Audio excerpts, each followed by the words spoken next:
terjadi dalam hidup kami mau katakan Tuhan Yesus baik. Amin. Kau tidak pernah berubah Tuhan, cintamu, setiamu kepada kami. Bawa kami untuk lebih lagi Tuhan mengerti akan kebenaran-Mu. Roh Kudus singkapkan semua yang terselubung dalam hidup kami. Ada bagian-bagian dalam hidup kami Tuhan, yang dimana kami Tuhan tanpa-Mu kami tidak dapat menyadari Tuhan akan kesalahan kami, akan kelakuan-kelakuan kami, akan tindakan perkataan kami. Tapi biarlah pagi ini Roh Kudus menyingkapkan semua yang terselubung dalam hidup kami. Biar roh pertobatan, roh takut akan Tuhan turun atas hidup kami Tuhan. Sehingga hidup kami boleh Tuhan sungguh-sungguh menggenapi rencana-Mu, ada di dalam rencana-Mu, tidak menyimpang ke kanan, tidak menyimpang ke kiri, tapi hidup kami boleh jadi sesuai dengan rencana-Mu. Urapi hamba-Mu, urapi setiap kami Tuhan, kami datang ke tempat ini dengan hati yang haus dan lapar akan Tuhan. Kami rindu diubahkan Tuhan, biarlah hati kami Tuhan boleh mengalami lawatan kasih Tuhan, karena kami percaya Roh Kudus, ketika kami berjumpa dengan-Mu, hidup kami tidak akan pernah menjadi sama lagi. Kami keluar dari ibadah kebaktian kami hari ini boleh membangun, boleh menguatkan pernikahan kami, keuangan, kesehatan, kerohanian kami boleh mengalami terobosan Tuhan. Dan kami boleh menjadi saluran berkat kasih-Mu. Terima kasih Bapa, terima kasih Bapa. Kami bersyukur Tuhan dan kami buka hati kami. Kami siapkan hati kami untuk menerima kebenaran-Mu. Roh Kudus Engkau melawat setiap kami. Hanya di dalam nama Tuhan Yesus Kristus, mari kita yang siap untuk mendengarkan firman Tuhan sama-sama katakan amin. Haleluya. Sebelum duduk Bapak Ibu tolong kasih high five kanan kirimu, katakan saya senang sekali kamu ada di sini ya. Wow, luar biasa. Semangat semuanya ya. Jemaat GBI Mangga 2 WTC ya, luar biasa. Semangat. Amin. Silakan duduk. Shalom Bapak Ibu Saudara. Apa kabar semuanya? Memang luar biasa ya, jemaat di tempat ini selalu on fire terus, amin. Itu wajahnya Bu Ati saya lihat nih, waduh penuh dengan sukacita semuanya, tidak ada yang cemberut Bu Ati ya. Wah semuanya sumringah ini ya. Ini saya percaya ini karena Roh Kudus selalu menjamah hati kita dan menguatkan kita, amin. Ya puji Tuhan Bapak Ibu, setelah lama tidak bertemu kita boleh bertemu lagi dan saya percaya dalam setiap momen, dalam setiap kebaktian yang kita jalani ya, itu bukan hanya sekedar rutinitas, katakan amin ya, tapi ini adalah bukti dari kehausan dan kelaparan kita akan Tuhan. Kita mau datang berbakti melayani ya, dan kita mau membangun manusia rohani kita sehingga kita boleh semakin serupa dengan Kristus, amin ya. Saya bawakan tema pagi ini, hargai setiap kesempatan. Kita katakan sama-sama yuk, hargai setiap kesempatan. Sekali lagi, hargai setiap kesempatan ya. Sekali lagi, hargai setiap kesempatan ya. Kita lihat quote ini saudara, saya sangat diberkati bahwa pemenang selalu dapat melihat apa? Kesempatan dalam setiap masalah. Pecundang selalu dapat melihat masalah dalam setiap kesempatan. Ya, ada pemenang, ada pecundang. Ciri-ciri pemenang apa Bapak Ibu? Ayo, ciri-ciri pemenang apa? Dia melihat kesempatan. Ciri-ciri pecundang selalu melihat masalah. Ya, ada masalah, ada kesempatan. Bapak Ibu lihat masalah atau kesempatan? Ya, puji Tuhan kalau Bapak Ibu lihat kesempatan dalam setiap masalah, berarti Bapak Ibu pemenang. Katakan saya lebih dari pemenang. Ya, ada sebuah contoh nih saudara ya. Jualan nugget di sekolah. Ya, karena enggak bisnis sama dengan enggak makan kan. Ya, hingga dia punya aset berapa tuh? 16 miliar di usia berapa? 22 tahun. Ya, ini ada orangnya loh ya, namanya David Noah. Dikenal sebagai pengusaha dan investor saham muda ya saudara ya. Ini sebagai satu contoh ya. Banyak kan anak muda atau kita nih ya semua ngomong gini, kan gue gak dari keturunan kaya, gue gak punya privilege dong untuk jadi pengusaha, jadi orang sukses ya. Dapat kesempatan-kesempatan seperti mereka yang ya papanya kaya, punya banyak koneksi gitu ya. Punya banyak network. Kalau saya mah apa? Ya saya cuma dari orang di desa. Saya bukan lulusan luar negeri, saya gak pintar bahasa Inggris. Banyak orang tuh kalau saya ngomong di lapangan gitu ya, ketemu banyak orang gitu. Banyak mengeluhkan tentang keadaannya gitu loh. Padahal saudara, banyak contoh di luar sana orang-orang yang tidak dapat privilege tanda kutip ya, tidak lahir dari keturunan orang yang kaya, lalu banyak koneksi, lalu mereka kok juga bisa sukses, benar tidak saudara? Ya ada satu contoh lagi nih, jualan gorengan untuk biaya apa? Pendidikan. Siapa namanya? Dokter Tirta. Dia jual dan cuci sepatu bekas, nih bukan sepatu baru ya. Tapi jualan barang bekas aja ya bisa meraup berapa? Miliaran rupiah saudara. Berarti setiap kita punya kesempatan nggak untuk berhasil? Iya, jangan anggap remeh, ibu rumah tangga juga bisa loh jadi sukses loh. Amin. Ya saudara yang sekarang karyawan, mungkin saudara berpikir gaji saya aja rendah begini, bu mimpi kali ya. Bisa jadi orang yang berhasil secara finansial, mungkin kita juga bisa mengembangkan sesuatu yang besar. Nggak ada yang mustahil saudara, amin. Ya justru orang-orang yang tidak ada fasilitas itulah. Ya, orang-orang yang mungkin secara kondisi saat ini sedang terpuruk, bahkan mungkin di titik terendah hidupnya, itu bisa punya kesempatan untuk berhasil saudara. Katakan amin. Ya, makanya ada hukum masalah dan nilai. Ini menarik saudara. Ya, saya mau mengajak Bapak Ibu baca nih supaya jelas ya. Nangkep esensinya. Yuk baca sama-sama. Semakin besar dan sulit apa masalah yang bisa Anda selesaikan, maka semakin besar dan tinggi juga nilai yang akan Anda terima. Semakin kecil dan mudah masalah yang bisa Anda selesaikan, maka semakin kecil dan rendah juga nilai yang akan Anda terima. Katakan nilai. Yang membedakan kita satu dengan yang lain itu nilai, value. Betul? Ya. Jadi kalau Bapak Ibu saat ini sedang mengalami masalah yang ruwet, ribet, kayak benang kusut, yang seringkali menekan jiwamu, yang seringkali membuat hatimu sedih berlarut-larut, ya. Hari ini, saudara, ketika engkau dapat melewati masalah yang menurut Anda itu ribet, ruwet, kayak benang kusut, Anda bisa melewatinya dengan kemenangan, Anda punya value yang luar biasa. Amin. Jadi jangan pernah saudara melihat masalah itu menjadi musuh. Ya, jadikan masalah itu sebagai sahabat. Amin. Di bahasa Mandarin ya, kalau Bu Ati di sini mungkin ada yang bisa Mandarin ya. Bahasa krisis itu apa? Ya. Bisa jadi justru itu sesuatu yang menghancurkan, bisa jadi satu peluang, betul tidak? Ya tergantung kita melihatnya apa. Anda sedang mengalami sekarang pergumulan rumah tangga, suami buka cek, istri buka cekcok. Anda sekarang sedang mengalami mungkin masalah keuangan yang selalu minus, yang katanya tuh setiap akhir bulan selalu gitu ya, ada belanja pakai pay letter gitu ya. Ya Anda bisa kok perbaiki itu untuk jadi lebih baik, katakan amin. Bisa saudara, ya.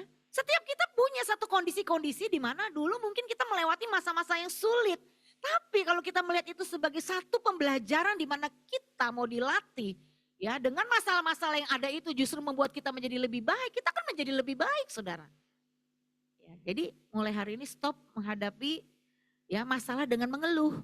Stop mengeluh, amin. Ya selalu lihat kesempatan. Nah ini masalahnya jika tidak ada masalah yang dapat Anda selesaikan, malah Anda yang menjadi sumber masalah. Makanya orang yang gak pernah belajar menyelesaikan masalah, dia jadi sumber masalah. Kemanapun orang ini pergi selalu jadi masalah. Ya pindah-pindah gereja, pindah-pindah kerja, ya pindah-pindah kos, pindah-pindah kontrakan. Kenapa di sini nggak bisa bayar, pindah ke tempat lain. Di sini nggak bisa bayar, diusir, pindah. Ada loh. Ya saya pernah loh mengkonseling loh. Satu keluarga begitu loh, pindah-pindah tempat kontrakan karena apa? Nunggu 3 bulan diusir nggak bayar, dia pindah cari kontrakan yang lain sampai nunggu diusir karena dia nggak bisa bayar. Repot saudara, dia akhirnya tidak bisa menyelesaikan masalahnya, betul tidak?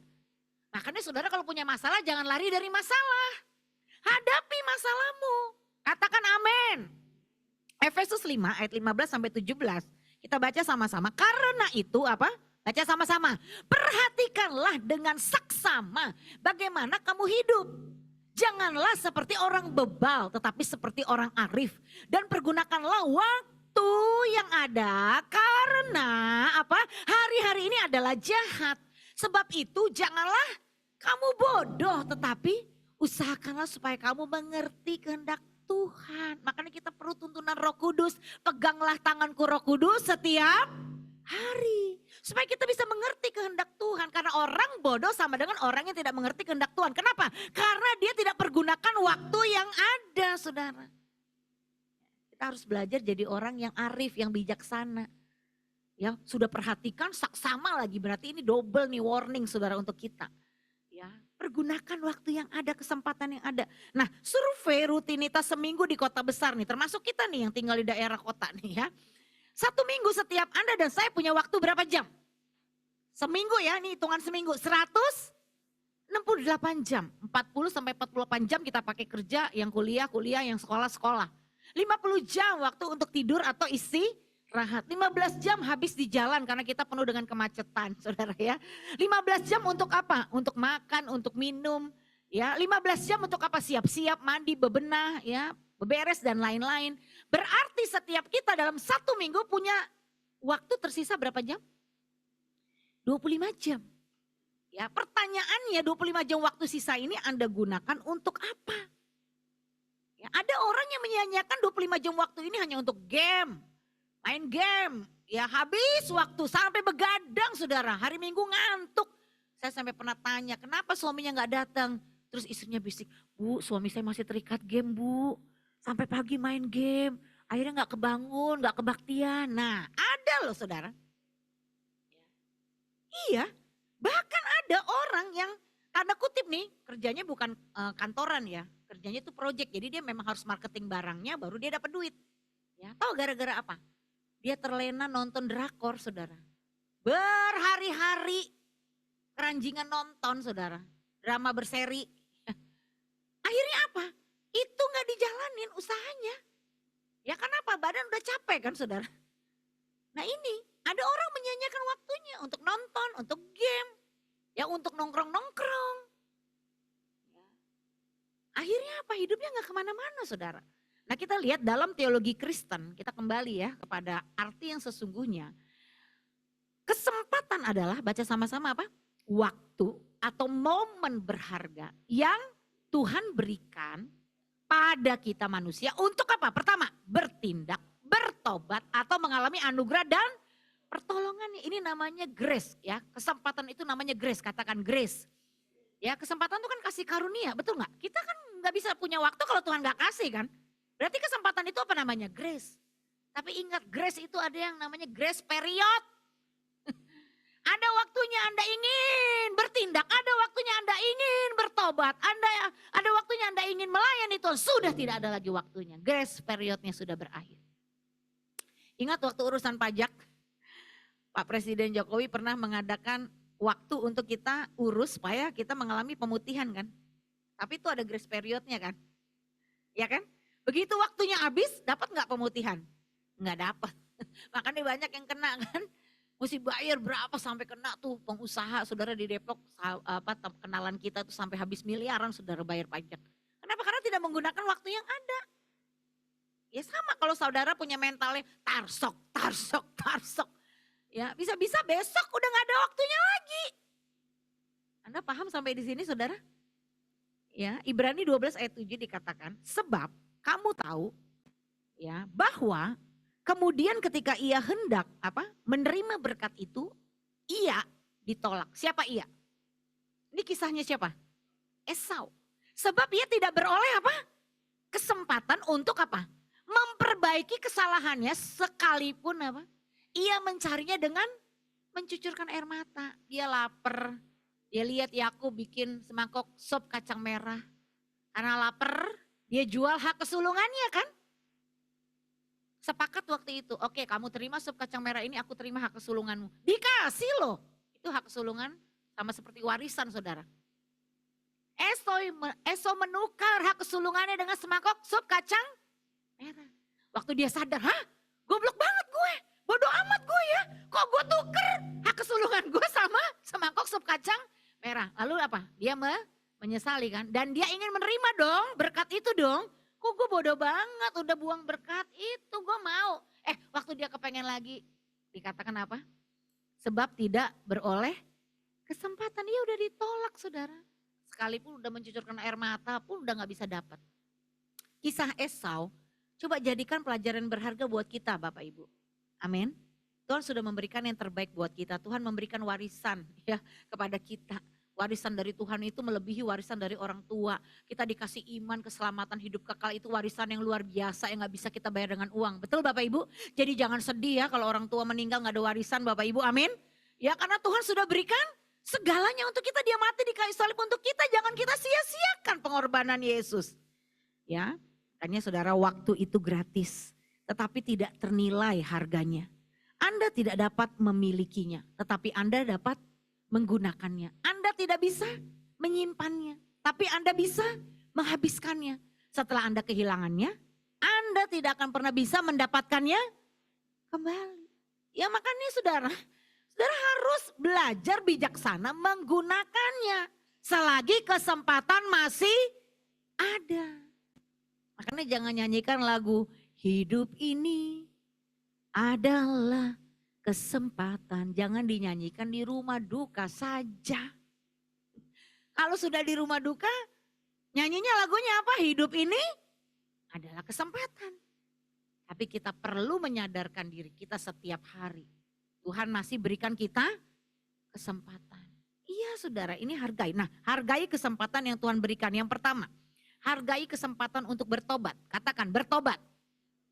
Ini tidak main-main, katakan. Ini esensi kekristenan. Ya, kekristenan tanpa pertobatan bukan kekristenan. Karena iman tanpa pertobatan pasti binasa. Doa tanpa pertobatan tidak ada kuasanya. Pelayanan tanpa pertobatan jadi batu sandungan. Katakan, baca sama-sama yuk. 2, 3. Iman tanpa pertobatan pasti binasa. Doa tanpa pertobatan tidak ada kuasanya. Pelayanan tanpa pertobatan jadi batu sandungan. Jadi pertobatan adalah esensi dari kekristenan. Roma 2 ayat 4 sampai 5, baca sama-sama. Maukah engkau menganggap sepi kekayaan kemurahannya, kesabarannya dan kelapangan hatinya? Tidakkah engkau tahu bahwa, baca lebih keras, maksud kemurahan Allah ialah menuntun engkau kepada pertobatan. Tetapi oleh kekerasan hatimu yang tidak mau bertobat, engkau menimbun murka atas dirimu sendiri pada hari waktu mana murka dan hukuman Allah yang adil akan dinyatakan. Saudara, ada orang ngomong gini, Allah, dia ngomong sama saya begini, selama ini saya jalanin bisnis, ya, saya ambil jalur khusus lah bahasanya dia. Ya, saya berbuat curang gak ada tuh kenapa-napa. Saya gak pernah kasih perpuluhan gak kenapa-napa, Bu, kenapa disuruh bayar perpuluhan? Kan sekarang lagi ricuh tuh ya. Persepuluhan aja didebatkan gitu kan. Saya nggak apa-apa, saya aman-aman aja Bu, sehat-sehat. Saya berzina aman-aman aja. Malah istri saya tahu berzina, memberikan saya izin tuh. Sah-sah aja, nggak ada apa-apa. Kenapa sih mesti dipersoalkan, katanya gitu saudara. Saudara tahu nggak, kenapa kalau kita masih melanggar perintah Tuhan, kita masih hidup tidak berkenan, ya kita masih hidup suka-suka gua kok gak kenapa-napa. Itu karena Tuhan masih kasih kita kesempatan. Tapi yang gak ada apa-apa bukan berarti gak ada apa-apa. Itu bisa jadi ada apa-apa. Jangan meremehkan Tuhan saudara. Jangan meremehkan kasih karunia Tuhan. Ya kalau hidupmu hari ini berzina, berbohong, menipu, ya, siapa hari yang dilihatin di handphone tuh percabulan gak ada apa-apa. Iya gak ada apa-apa memang karena Tuhan masih kasih kesempatan. Benar saudara. Orang saya ngalamin kok 3 kali mau bunuh diri. Gak apa-apa kok 3 kali mau bunuh diri. Gak mati-mati. 2 kali ode, sekali mabuk nyetir mobil gak apa-apa. Tapi kalau yang terakhir itu gak bertobat.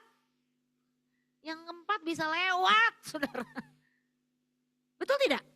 Saya sampai bingung loh, kok temen gue ya ukurannya segini mati ya. Gue doublein kok gak mati, dulu saya punya pikiran gitu loh.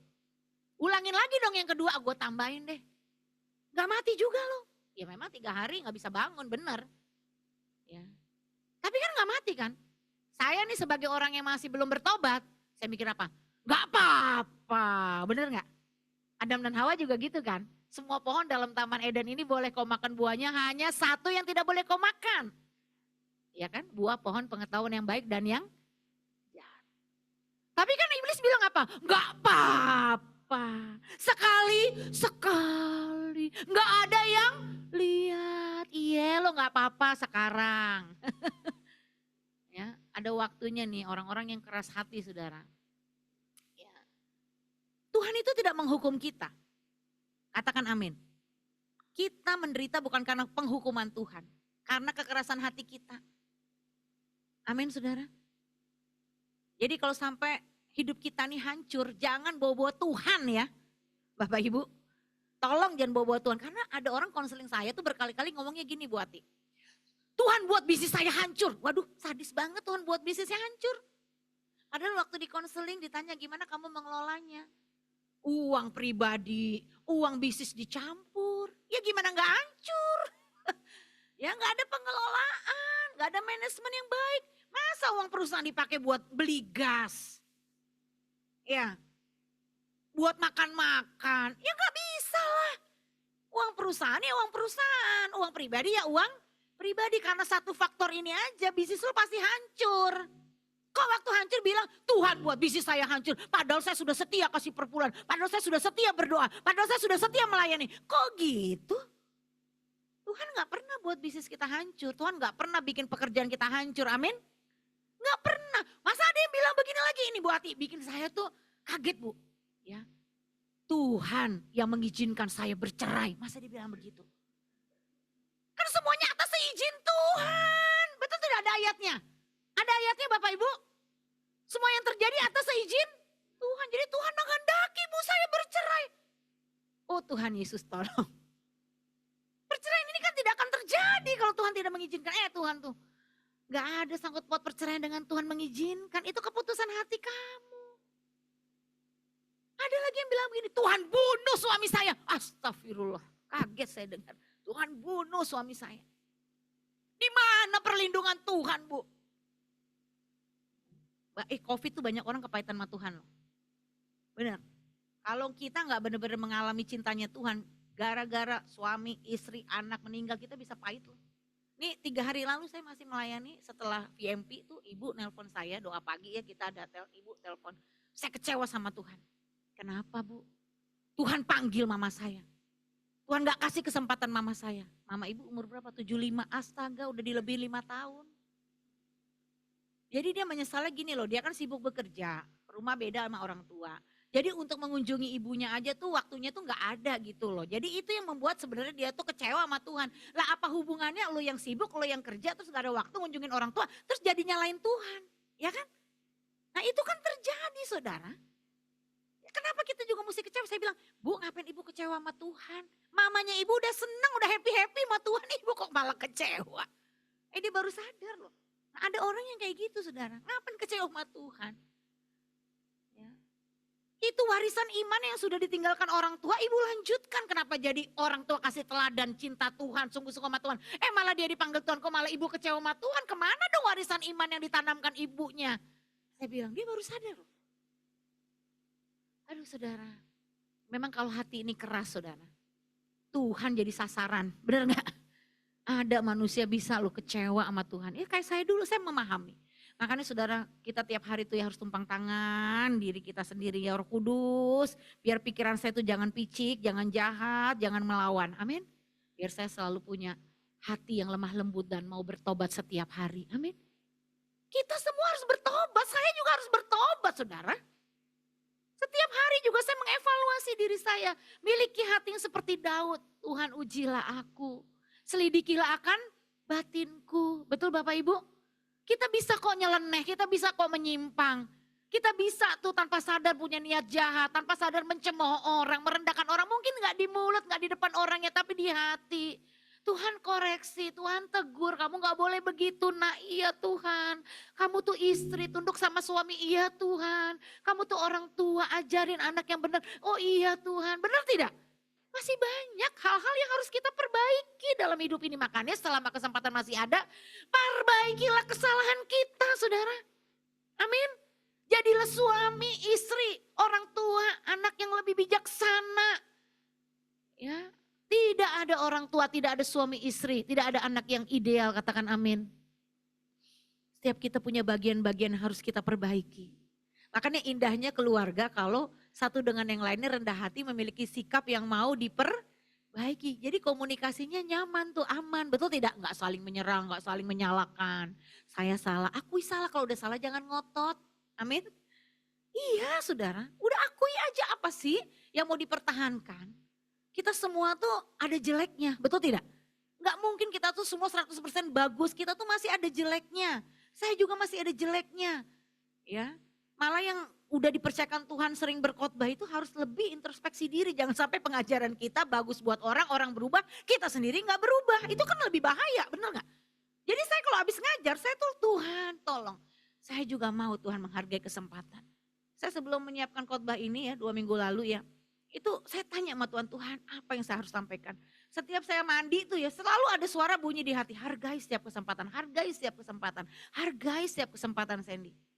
Saya di situ bertobat, berhenti mengeluh ya. Kalau punya kerinduan saya nyatakan kepada Tuhan dengan ucapan syukur.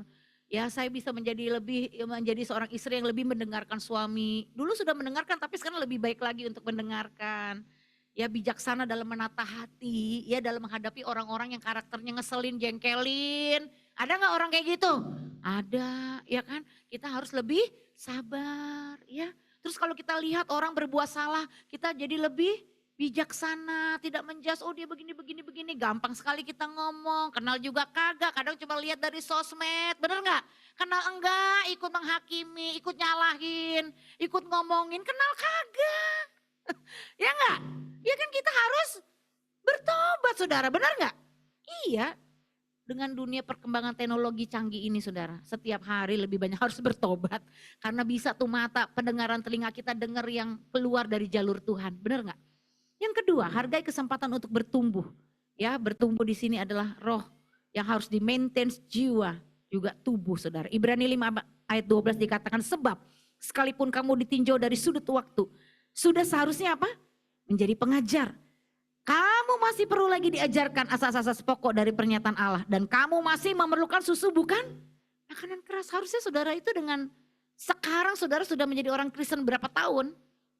Saudara sudah harus bisa mengajar. Ya, dengan 1 talenta saja kita udah gak usah ngomong 5 talenta lah. Dengan 1 karunia Tuhan aja minimum 1 orang punya 1 talenta. Yang Tuhan kasih kita harusnya bisa berbagi kepada orang lain. Betul tidak Bapak Ibu? Ya, makanya tadi kerinduan WL dan kerinduan kita semua bangku ini penuh. Kalau semua jemaat bekerja sama, melakukan perannya, gereja ini akan penuh saudara, betul tidak? Tapi kan mungkin kan ya di setiap gereja itu kan enggak semua orang. Ya. Dari 10 orang tuh cuma 1, pasti yang sungguh-sungguh tuh begitu, hitungan hukum Pareto rata-rata. Dari 10 1. Berarti kalau 100 ya 10. Ya 10 pun ada 1 yang paling sungguh-sungguh, betul tidak? Makanya kan kembali lagi. Orang yang mau memberi diri untuk melayani itu tidak semua. Orang yang mau bertumbuh tidak semua. Ya, jadi kembali lagi kepada keputusan kita. Harusnya dengan apa yang Tuhan sudah berikan kepada hidup kita, ya kita sudah bisa loh berbagi loh. Dan berbagi itu bukan hanya bentuknya di panggung ini ya. Saudara mungkin lihat pelayanan hanya asyar, khotbah, song leader, singer ini mah terlalu kecil. Ya hidup kita bisa jauh ya memberikan makna, memberikan jawaban kepada orang-orang sekeliling kita. Ya kalau panggung malah hanya cuma seminggu sekali saudara. Yang di luar panggung, di luar gedung ini kita bisa berhari-hari ya. Setiap hari kita bisa menjadi dampak yang baik buat banyak orang. Ya tapi kalau saudara tidak bertumbuh secara iman gimana saudara mau mengalirkan? Ya kasih Tuhan, kesabaran, karakter Kristus itu gak bisa jadinya. 2 Timotius 4 ayat 3 dikatakan karena akan datang waktunya orang tidak dapat lagi menerima ajaran sehat saudara. Ya tetapi mereka akan mengumpulkan guru-guru menurut kehendaknya untuk apa tujuannya? Memuaskan keinginan telinganya. Jadi orang Kristen akhir zaman ini nanti akan nggak suka pengajaran sehat. Dia akan terjebak dengan pengajaran yang sesat saudara. Yang hanya untuk memperkaya dirinya, berkat, mujizat. Saya percaya ada berkat Tuhan, saya percaya ada mujizat. Tapi tanpa pertobatan, itu bukan kekristenan. Amin. Iya, saudara harus bertumbuh, ikut Tuhan apa maunya. Hanya mau berkatnya, ya saudara akan kecewa sama Tuhan, saudara harus bertumbuh. Ketika doa saudara tidak dijawab gimana? Saudara ngambek gak? Ketika pengharapan sudah tidak terwujud, saudara gimana responnya? Saya udah berdoa Tuhan. Nah kalau orang mau bertumbuh kan dia gak lihat lagi. Ini bukan urusan doa dijawab atau doa gak dijawab. Apapun yang terjadi saya tetap percaya kepada Tuhan. Itu iman yang bertumbuh. Amin. Bukan karena kita menerima jawaban dari Tuhan. Tuhan pasti menjawab. Tapi bukan karena berdasarkan jawaban. Tapi berdasarkan pengenalan kita akan Tuhan. Saya bertumbuh dalam iman. Yang ketiga, hargai kesempatan untuk bisa bekerja, berkarya, menggenapi panggilan Tuhan, saudara. Ya, manusia itu harus bekerja dulu, itu namanya employ. Ya, setiap kita pernah mungkin bekerja dalam bidang apapun untuk ditempatkan jadi deployed. Ya, dalam panggilan Tuhan, ditugaskan, ditempatkan. Matius 13 ayat 55. Dikatakan gini, bukankah ia ini anak tukang kayu, bukankah ibunya bernama Maria dan saudara-saudaranya Yakobus, Yusuf, Simon dan Yudas. Waktu Tuhan Yesus belum mati ya di kayu salib, Tuhan Yesus juga bekerja saudara. Ya sebagai anak tukang kayu, dia bantu pekerjaan papanya. Ya bahasa sekarang ya tukang kayu, tukang batu, kontraktor gitulah ya saudara ya. Dia tetap melakukan pekerjaannya, Tuhan Yesus bekerja. Tuhan Yesus gak males-malesan. Ya, sebelum dia melakukan misi Bapa dia bekerja. Ya. Makanya Kolose 3 ayat 23 dikatakan apapun juga yang kamu perbuat, perbuatlah dengan segenap hatimu seperti untuk Tuhan dan bukan untuk manusia. Ya. Semua murid-murid Yesus kalau saudara lihat di Alkitab itu dipanggil bukan dalam kondisi nganggur. Ya, kecuali saudara sudah masuk usia pensiun. Tapi banyak kok usia pensiun juga masih bisa berkarya. Sebagai konsultan kah? Ya, sebagai tenaga ahli. Ya, saudara bisa menyumbangkan ilmu saudara. Ya, kalau di Amerika Bu Ati ya kita sering lihat ya Bu, umur 90, 80 masih banyak ya Bu ya yang jaga di depan jadi customer service. Itu namanya dia ini kayak petugas yang apa tuh sukarelawan. Ya, volunteer. Iya. Mereka terlibat dalam pekerjaan sosial ya. Banyak loh. Jadi makanya orang tua di luar negeri sama di sini tuh beda.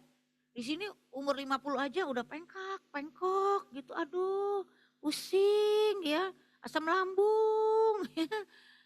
Migren, vertigo ya. Baru umur berapa? Di sana 80 masih nyetir mobil. Saya punya temen namanya Ibu Eka tuh mamanya tuh divonis dokter ya. Dia tuh berarti sekarang tuh udah 20 tahun lebih sakit kanker. Dari payudara ke tulang belakang ke otak. Terakhir divonis dokter waktu di otak tuh umur tinggal 3 bulan. Ya. Tapi tuh gak si tante itu sekarang umurnya 78 waktu saya 2 tahun lalu. Berarti sekarang 80. Ya. Apa yang terjadi? Sehari-hari mana ada di Amerika anak bisa setiap hari ngelonin orang tua. Gak ada, anak semuanya mantu harus kerja saudara. Ya. Dia apa yang terjadi dengan divonis dokter? Ini udah setelah melewati ya. Vonis yang lama dia jalanin setiap treatmentnya. Di usia 78 waktu saya ketemu tante ini masih nyetir mobil sendiri, masih ngurus diri sendiri, masih kerja di panti jompo. Di tengah vonis dokter, dia tinggal hidupnya berapa? 3 bulan lagi karena sudah menyebar ke otak. Tapi dia gak peduli tuh. Dia cuma ngomong sederhana sama saya, umur tante bukan di tangan dokter, umur tante di tangan Tuhan Sandy. Dia ngomong begitu. Nyetir mobil sendiri. Udah vonis kanker otak loh saudara. Kita baru vonis dokter udah rewok langsung saudara, ambruk bumi. Ya kenapa? Karena dia tidak melihat kesempatan dalam masalah. Justru tante itu berpikir umur tante di tangan Tuhan. Selama Tuhan masih kasih umur ke tante, tante semangat kata dia. Sampai hari ini hidup. Benar. Boleh sekali-sekali ya di wawancara tuh jadi inspirasi saudara. Iya sampai hari ini hidup. Ya, jadi saudara, mari selama kita masih diberikan hidup, ya, diberikan waktu, berkaryalah untuk Tuhan. Amin. Jadilah inspirasi. Ya jangan ukur dari wah saya emang gak ada apa-apanya cuman kecil usaha warung. Usaha warung juga saudara, kalau saudara lakukan itu bersama Tuhan, warungmu bisa jadi warung penginjilan. Amin. Tiap hari bisa saudara bawa orang bertobat kenal Tuhan. Walaupun cuma warung kopi. Iya kan yang penting kan misinya. Ya bukan warungnya dong. Buat apa lu punya restoran miliaran di mall gak pernah bawa orang bertobat? Ayo. Hah? Buat apa saudara? Kan harus lihatnya dari esensinya. Kita nih berkarya untuk apa? Bukan untuk jago-jagoan. Oh gue konglomerat nomor 1. Lu bawa jiwa gak untuk Tuhan? Halo amin. Jangan bangga kalau bisnis kita keren ya. Tapi masalahnya lewat bisnis kita itu kita bawa jiwa gak untuk Tuhan? Amin Bapak Ibu. Saya percaya setiap detik waktu yang berjalan banyak orang meninggal. Betul tidak? Ini lagi kita di ibadah ada gak orang meninggal? Banyak gak yang belum percaya Yesus? Banyak, siapa yang mau menyampaikan? Ya. Coba dong pakai pekerjaan saudara, bisnis saudara. Untuk ujungnya itu apa? Kemana? Bukan untuk memperkaya diri saudara. Ya, untuk melayani. Gak harus langsung saksikan Yesus Kristus adalah Tuhan. Enggak, ceritakan kebaikan Tuhan atas hidupmu. Itu tanggung jawab kita, amin. Apa yang kau alami selama kau menjadi murid Yesus sebagai anak Tuhan? Kan kita banyak kan mengalami kebaikan Tuhan kan Bapak Ibu betul? Ceritakan dong. Jangan sampai pembantu rumah tangga udah kerja setahun 2 tahun belum dikabarin Injil. Ceritakan, saksikan bahwa dia mengenal Tuhan. Lewat kisah hidupmu bisa kau sampaikan. Kalau dia sakit doakan saudara. Ya, jadi ada kesempatan di mana kita tuh sudah abaikan sebenarnya. Ya, padahal kita bisa menyelamatkan satu jiwa dan satu jiwa saya catat baik-baik saudara ya. Dalam pikiran saya catat baik-baik itu lebih berharga dari seluruh isi dunia ini. Amin. Ya, konglomerat nomor 1, sultan nomor 1 sedunia pun gak ada yang bisa ngalahin harganya satu jiwa di mata Tuhan. Kenapa? Karena satu jiwa lebih berharga dari apapun yang ada seisi dunia ini saudara. Kenapa? Karena untuk satu jiwa Yesus rela mati di kayu salib. Nih kalau seandainya saudara semua orang suci nih ya. Ya, cuman satu orang bertobat. Saya tuh yang mencelikan saya bertobat dulu cuman pemikiran ini. Kayak Tuhan singkapkan saya, Sandy. Seumpama semua orang di dunia ini suci, kudus. Gak ada yang buat dosa, cuman kamu nih satu-satunya yang buat dosa. Aku tetap mati buat kamu. Saya kaget saudara.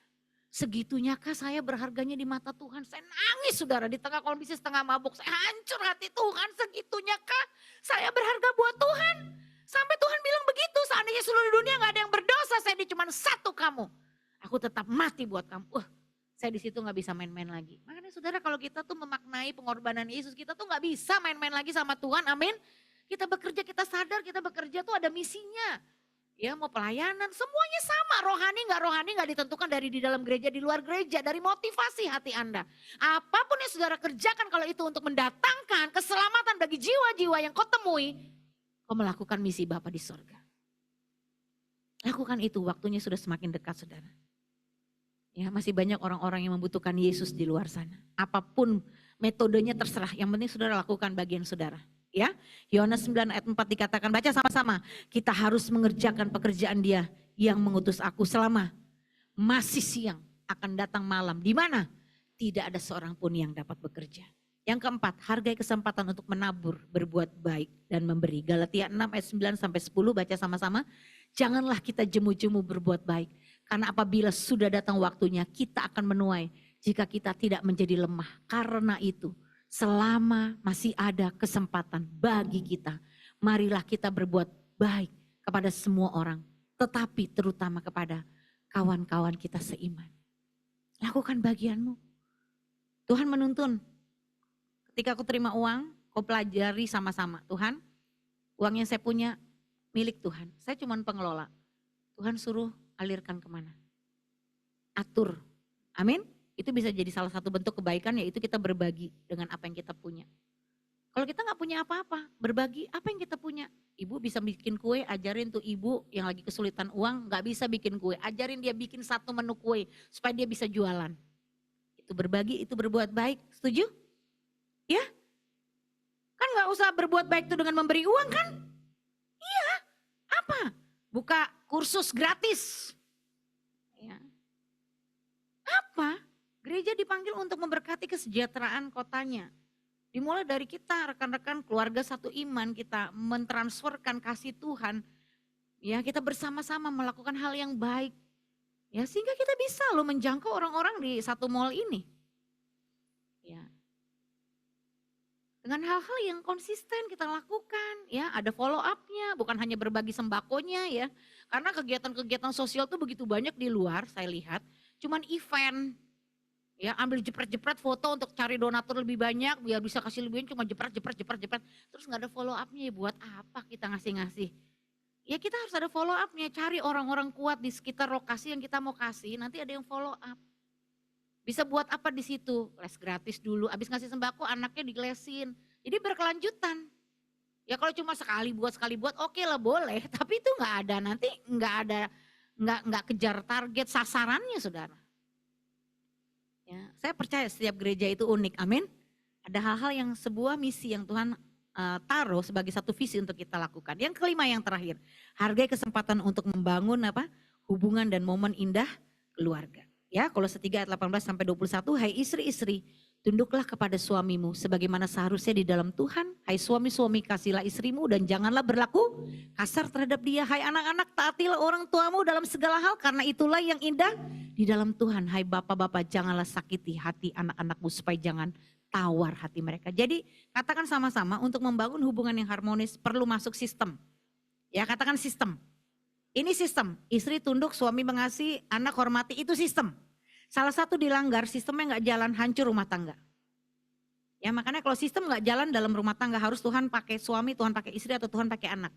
Harus ada satu orang yang mau masuk sistemnya Tuhan, baru keluarga dipulihkan. Amin. Tapi kalau suami istri udah nggak mau masuk sistem Tuhan, pasti cerai. Bener nggak? Ya udah sama-sama keras hati.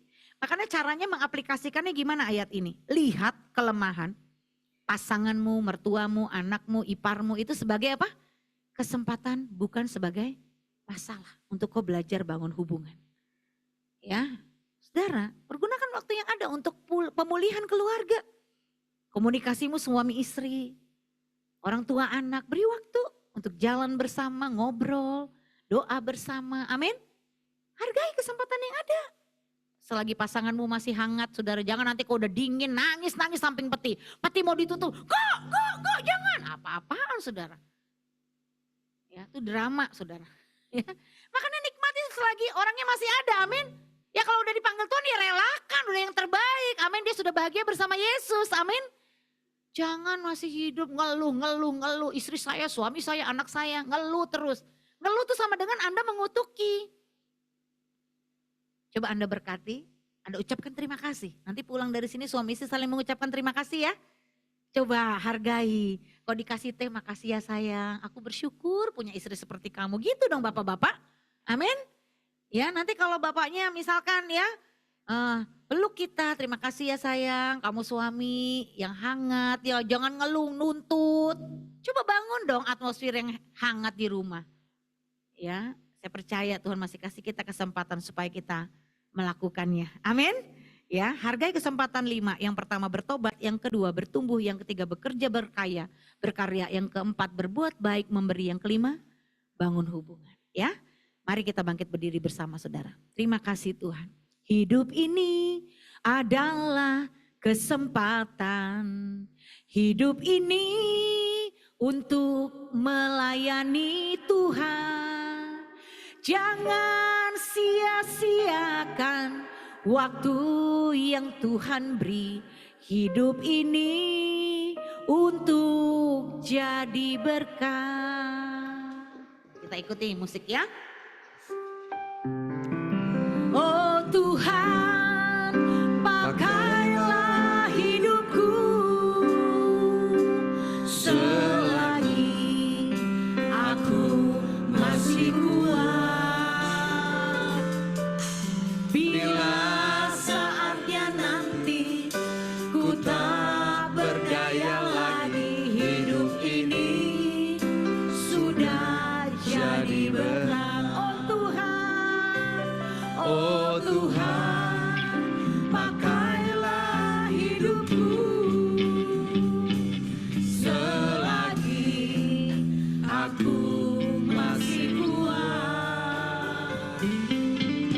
Bila saatnya nanti ku tak berdaya lagi, hidup ini sudah jadi berat. Bapak, kami bersyukur buat firman-Mu hari ini. Hargai kesempatan yang ada. Hargai kesempatan. Ketika kita menghargai setiap kesempatan yang ada, kita akan melihat ada banyak peluang yang besar yang sebenarnya Tuhan sudah berikan dalam hidup kita. Yang selama ini kita anggap kecil, kita abaikan, kita remehkan. Luar biasa karya Tuhan yang ajaib sebenarnya Dia sudah tunjukkan kepada kita. Kematiannya di kayu salib. Karyanya begitu besar bagi kita, pengorbanannya ketika kita renungkan itu bisa membawa kita kepada satu pertobatan. Kita bertobat, kita bertumbuh, kita bekerja, berkarya untuk Tuhan. Kita berbuat baik dan kita bangun hubungan dengan keluarga kita. Dalam nama Yesus, biar Roh Kudus memberikan Bapak Ibu Saudara semua pencerahan pagi ini. Sehingga kau hargai setiap kesempatan yang ada. Kau tidak mengabaikannya, kau tidak meremehkannya. Tapi kau bersyukur buat kesempatan yang Tuhan berikan dalam hidupmu. Kami bersyukur Tuhan buat firman-Mu hari ini. Hanya di dalam nama Tuhan Yesus kita yang diberkati. Sama-sama katakan amin.